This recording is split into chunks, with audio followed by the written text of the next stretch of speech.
Good morning, family. I'm Lieutenant Sarah, and I'm here with the 4G Challenge. Today, I will be reading Matthew chapter 7, 8, and 9, and I'll be reading out of the NIV version. Judging others. Do not judge, or you too will be judged. For in the same way you judge others, you will be judged. And with the measure you use, it will be measured to you. Why do you look at the speck of sawdust in your brother's eye and pay no attention to the plank in your own eye? How can you say to your brother, "Let me take that speck out of your eye," when all the time there is a plank in your own eye? You hypocrite! First take the plank out of your own eye, and then you will see clearly to remove the speck from your brother's eye. Do not give dogs what is sacred. Do not throw your pearls to pigs. If you do, they may trample them under their feet and tear you to pieces. Ask, seek, and knock. Ask, and it will be given to you. Seek, and you will find. Knock, and the door will be opened. For everyone who asks receives, and the one who seeks finds, and to the one who knocks, the door will be opened. Which of you, if your son asks for bread, will you give him a stone? Or if he asks for fish, will you give him a snake? If you, then, though you are evil, know how to give good gifts to your children, how much more will your Father in heaven give good gifts to those who ask him? So in everything, do to others what you would have them do to you, for this sums up the law of the prophets.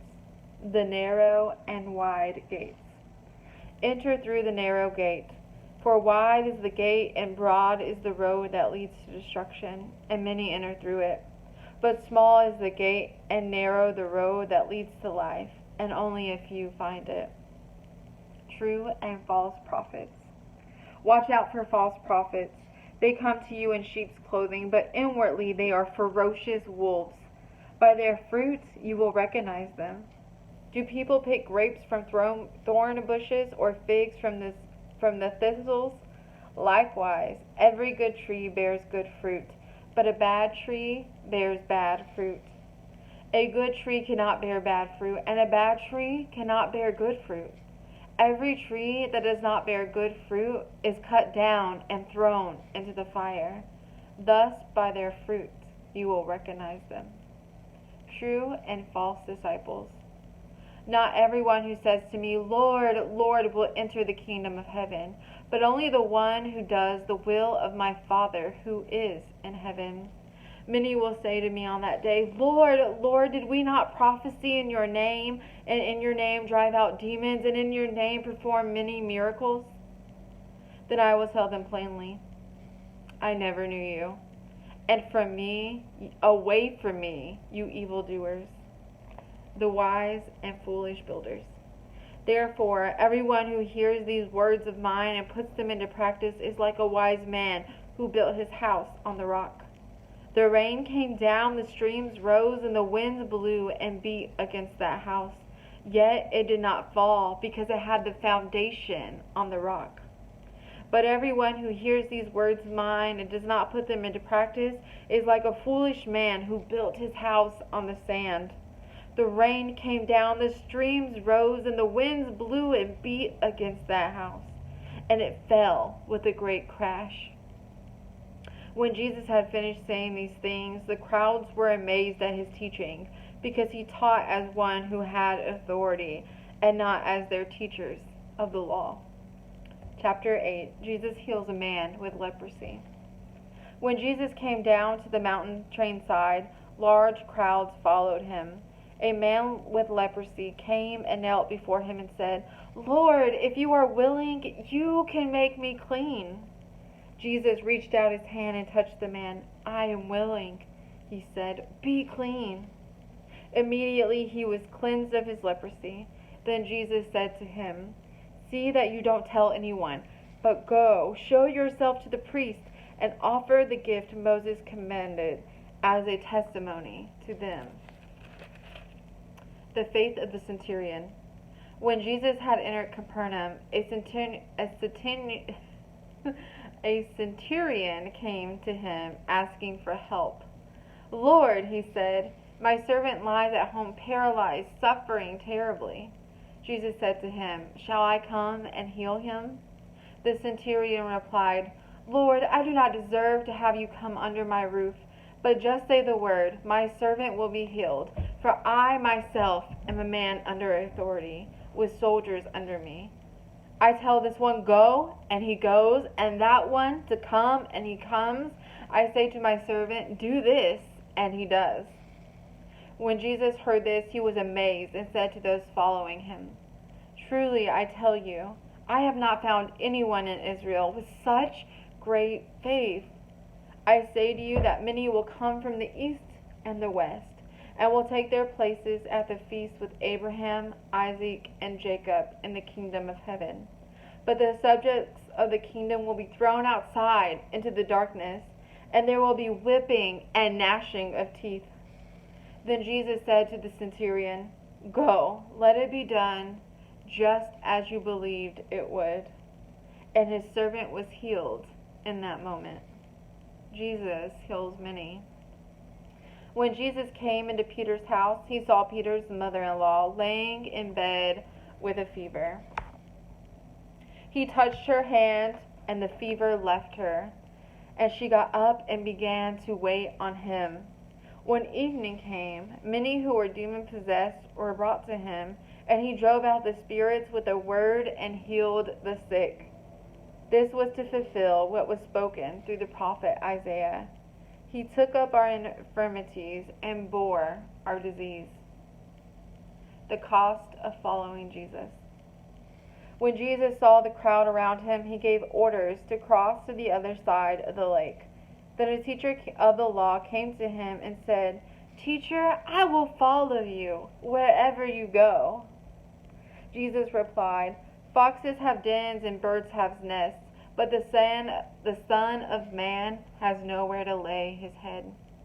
Another disciple said to him, "First let me go and bury my father." But Jesus said to him, "Follow me and let the dead bury their dead." Jesus calms the storm. Then he got into the boat, and his disciples followed him. Suddenly a furious storm came up on the lake, so that the waves swept over the boat. But Jesus was sleeping. The disciples went and woke him, saying, "Lord, save us, we're going to drown." He replied, "You of little faith, why are you so afraid?"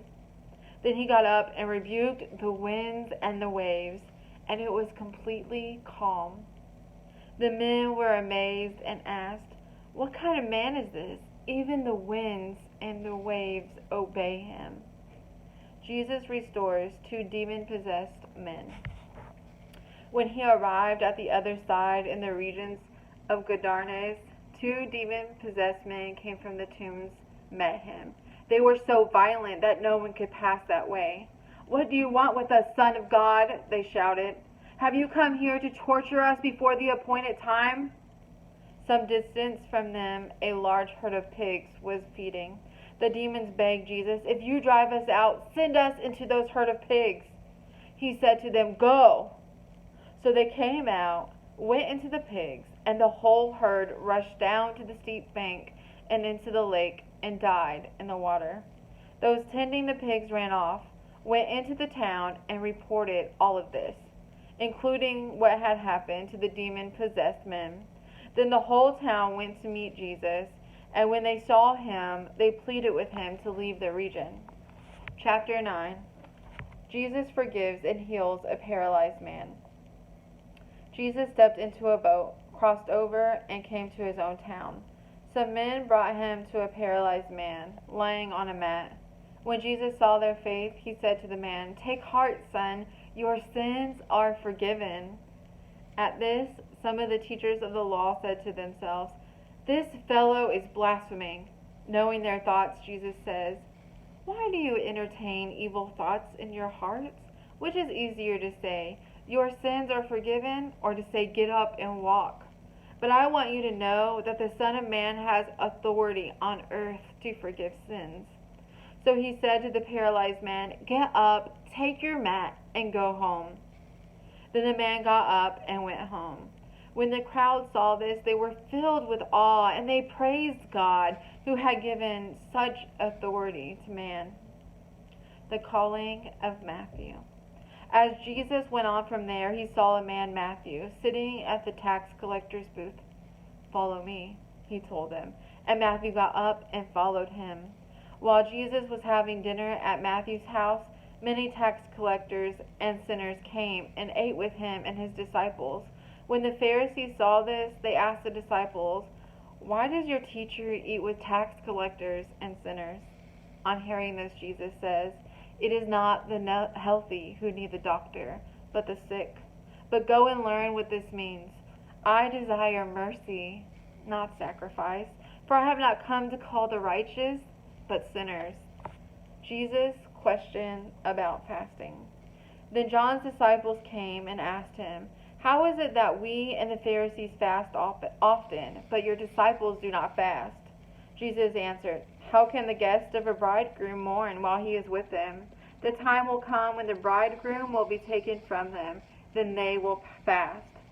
No one sews a patch of unshrunk cloth on an old garment, for the patch will pull away from the garment, making the tear worse. Neither do people pour new wine into old wineskins. If they do, the skins will burst. The wine will run out, and the wineskins will be ruined. No, they pour new wine into the wineskins, and both are preserved." Jesus raises a dead girl and heals a sick woman. While he was saying this, a synagogue leader came and knelt before him and said, "My daughter has just died, but come and put your hand on her, and she will live." Jesus got up and went with him, and so did his disciples. Just then, a woman who had been subject to bleeding for 12 years came up behind him and touched the edge of his cloak. She said to herself, "If I only touch his cloak, I will be healed." Jesus turned and saw her. "Take heart, daughter. Your faith has healed you."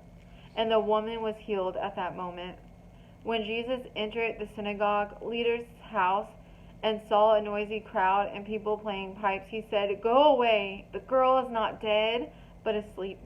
But they laughed at him. After the crowd had been put aside, he went in and took the girl by the hand, and she got up. News of this spread across the whole region. Jesus heals the blind man and the mute. As Jesus went on from there, 2 blind men followed him, calling out, "Have mercy on us, Son of David!" When he had gone indoors, the blind men came to him, and he asked them, "Do you believe that I am able to do this?" "Yes, Lord," he replied. Then he touched their eyes and said, "According to your faith, let it be done to you." And their sight was restored. Jesus warned them sternly, "See that no one knows about this." But they went out and spread news about him all over the region. While they were going out, a man who was demon-possessed and could not talk was brought to Jesus. And when the demon was driven out, the man who had been mute spoke. The crowd was amazed and said, "Nothing like this has ever been seen in Israel." But the Pharisees said, "It is by the prince of demons that he drives out demons." The workers are few. Jesus went through all the towns and villages, teaching in their synagogues, proclaiming the good news of the kingdom, and healing every disease and sickness. When he saw the crowds, he had compassion on them, because they were harassed and helpless, like sheep without a shepherd. Then he said to his disciples, "The harvest is plentiful, but the workers are few. Ask the Lord of the harvest, therefore, to send out the workers into the harvest field." And may God add a blessing to the reading of his word.